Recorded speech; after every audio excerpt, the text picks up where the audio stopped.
So the Chiefs wide receiver battle is really starting to heat up, with one receiver that could have been in the mix asking to be waived last week, as well as the upcoming suspension for Rashee Rice. That opens the door for some unexpected wide receivers to make a push for the 53-man roster, and details were revealed today that give us a much clearer picture of the state of that room and how things could end up. So I'll break all that down in today's video, as well as standouts and takeaways from day 4 of Chiefs training camp. But first, how about those? Alright, so day 4 of Chiefs training camp was sadly closed to the public due to inclement weather.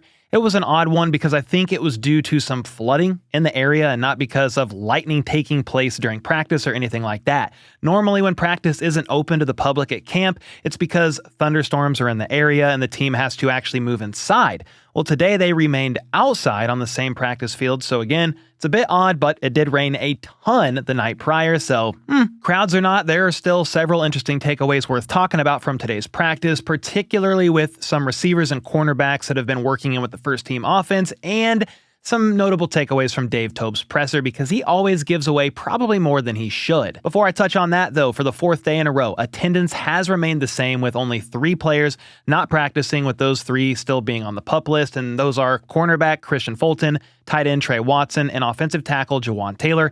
And when you look around the league and see all the injuries that are taking place at training camp already, that is probably the biggest blessing right now. 4 days of practice for the Chiefs and no injuries. You love to see it. Now, the injuries that happened to Kristian Fulton and Jawaan Taylor prior to training camp has made things pretty interesting here, because it has the first-round rookie Josh Simmons working in with the first-team offense at left tackle. Kingsley Suamatia, of course, is at left guard, then Creed Humphrey center, Trey Smith right guard, followed by Jalen Moore at right tackle. That's been the same all 4 days. A pleasant surprise to many, as hype builds and builds and builds for Josh Simmons, who's looking about as great as we could expect out there during practices that don't yet allow for full contact. He's super quick off the line, that athleticism is clear as day, and he's been working very hard on and off the field. Now, there's no practice tomorrow, but then Sunday is the first day with the pads on, and that is going to be a big one to watch. I'll be watching the trenches, specifically the left tackle and left guard spot, so Simmons and Kingsley,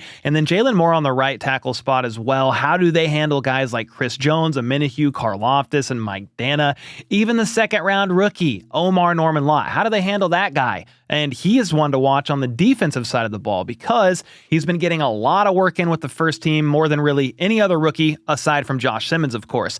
And this is not common on the defensive side of the ball for a rookie to work in this much in Spags' complex defense, and I'm truly excited for the guy who was top 3 on his team in pressures, even though he played in a rotational basis last year, and he's the same guy who led all FBS interior defensive linemen in pass rush win rate and win percentage. Norman Lott told the media today that throughout camp, he wants to improve his second move in his pass rush and staying low against the run. He feels like he's a freshman in college out there again, just doing all he can to play at a high level and not make mistakes. It does help that Coach Spags does the best he can to put each defensive lineman in a position to win, and that's going to help him be a better player once he learns where he best fits.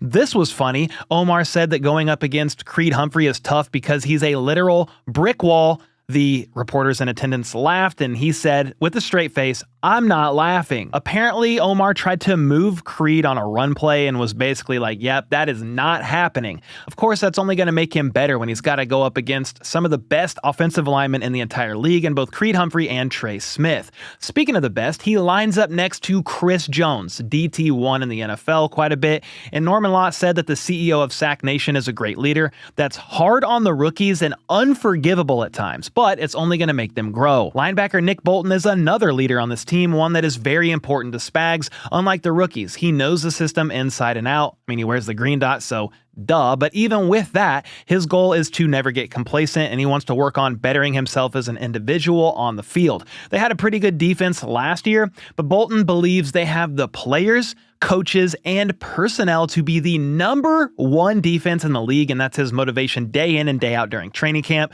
striving to be the best, and I love the sound of that. Well, something that will help the defense be great is Kristian Fulton getting healthy. because in his absence, it's been McDuffie and Jalen Watson on the outside with safety Chamari Connor in the slot in these camp practices. But once Thornton gets healthy, that should allow Trent McDuffie to be able to kick inside to the slot as needed and will really help the middle of the field, which was a definite weakness last season. With that being said, though, we started to see some other guys sprinkle in with the first team defense today. In the cornerback room in particular, Pete Sweeney of Arrowhead Pride noted that Nazeeh Johnson started to rotate in a bit with Jalen Watson at the CB2 spot, but then the third-round rookie Nohl Williams started to get some first-team action as well later on during the team's period. That's pretty interesting because a name I did not see mentioned is Joshua Williams. It's obviously very early on at camp, so this isn't an overreaction from me here, but I do think the guy is on the bubble. He didn't make my first 53-man roster projection, but I threw him back on there for the second one because it's really tough to know without seeing training camp and preseason take place. But my reasoning behind that is Josh Williams didn't really play at all in the playoffs on defense, and with the addition of both Nohl Williams in the draft and Christian Fulton in free agency, that room is very competitive right now and is going to be one to watch as camp goes on. Next up, Jesse Newell of the KC Star had a couple of interesting takeaways regarding the wide receiver room in recent days. We all know Tyquan Thornton is a guy to watch for that wide receiver 6 or 7 spot, but something that will help his case even more is if he can find a role on special teams. Well, I have some good news there, and we'll talk about that here in a bit, but first, Nohl also shared today that the 4th-round rookie, Jalen Royals, had one of the best days he's had out there with the offense. He's been rotating in with the ones, and Nate Taylor of ESPN shared that he's even been working in the Rashee Rice role at times. Rice would basically go to the sidelines from time to time, and Royals would fill in his exact spot, which tells me the team could potentially be planning on Royals filling in at least in some capacity during Rice's suspension. That's a tough ask for a rookie very early on in Andy's complex offense, but since the day they drafted Royals, they've compared facets of his game to Rashee. Quick off the line, a good feel for space, and solid yards after the catch ability. So, something to watch out for regarding Royals. The other thing to mention here is that Skyy Moore has been rotating in with the first team offense so far at camp.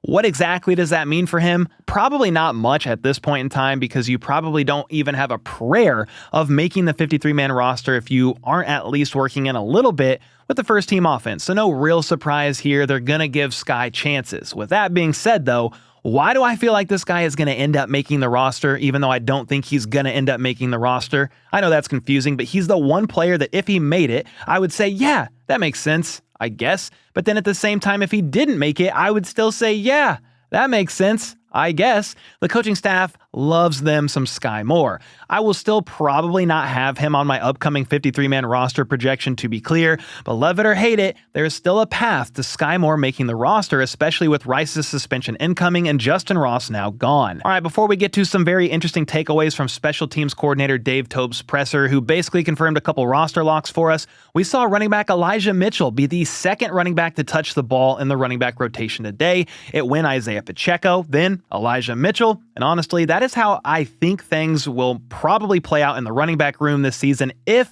Mitchell's health holds up. A split between Pop and Elijah as the main workhorses, Kareem Hunt potentially as the third down back, but also the dedicated short yardage guy on third down and in the red zone. And then the 7th-round rookie, Brashard Smith, playing primarily on special teams this year, but also out there on certain packages to create mismatches in the backfield and the pass game. More on Brashard in a minute here, but Elijah Mitchell spoke with the media today saying he's feeling good from all the previous injuries. He's healthy, ready to go, getting ramped up, and ready to roll for when the pads come on this Sunday. His injury history is often brought up because since entering the league, he's fractured his hand, sprained his patella on his knee, pulled a hammy, sprained his MCL on his knee, pulled a groin, re-aggravated his knee in some capacity, and then missed all of the 2024 season with a very serious hamstring injury. The most games he's played in a season is 11, so 26 total games in 4 seasons. That's why the Chiefs were able to take a flyer on him this year, hoping to find a little injury luck with him, similar to Jerick McKinnon years back when they brought him into the fold. Well, Elijah told the media today that the training staff has been working with him. He's on a program every day,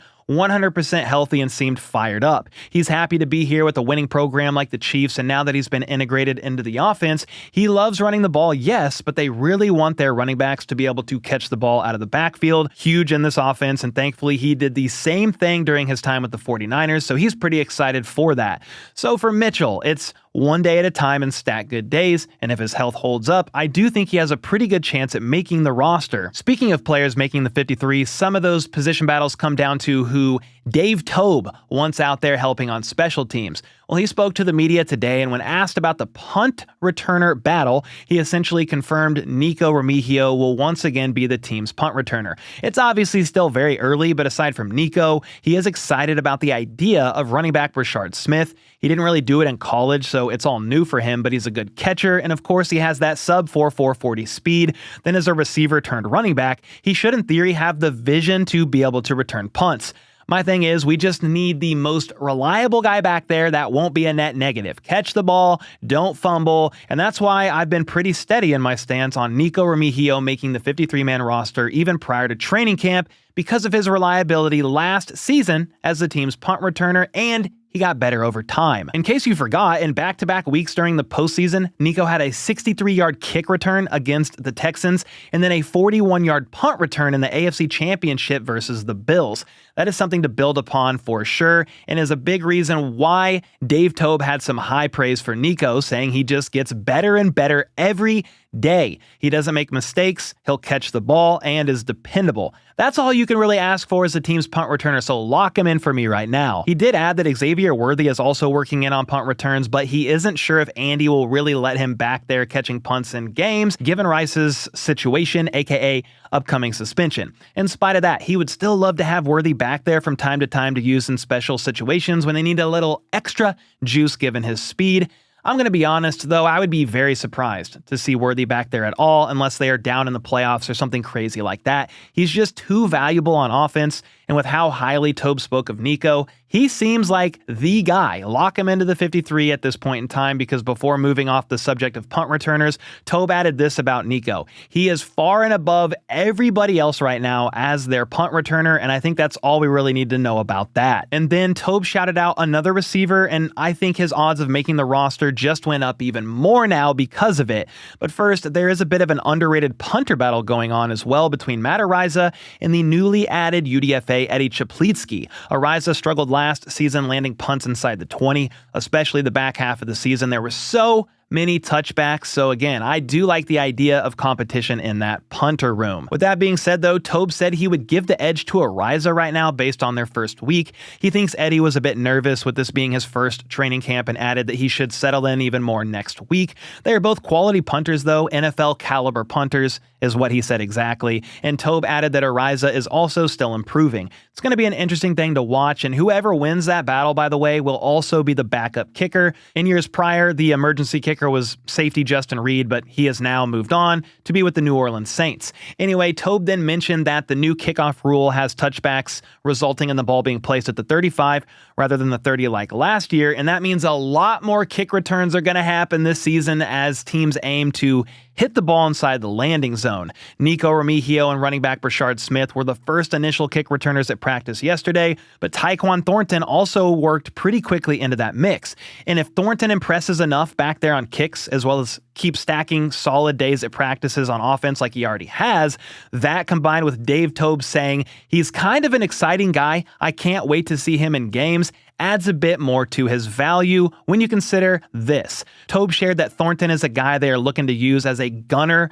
on punts, so if he can carve out a solid enough rotational role on offense, return kicks as needed, and be a gunner on the punt unit, that is solid value for a wide receiver on the bottom of the wide receiver depth chart, and his chances of making the roster, at least early on, seem pretty good to me. But hey, what do you guys think about Tyquan Thornton's odds of making the roster given his standout plays so far on offense as well as his potential value on special teams? Then what do you think about the punt returner battle? Is Nico Remigio a lock based on what Toub said today, or could he be surpassed by somebody like Brashard Smith? I'd love to hear your thoughts on all that, but for right now, here's the way I'm seeing the state of the wide receiver room. Rashee Rice will most likely start out suspended, so let's move him aside, put him out of the picture on the reserve suspended list. The locks from there are going to be Xavier Worthy, Hollywood Brown, Jalen Royals, and Juju Smith-Schuster.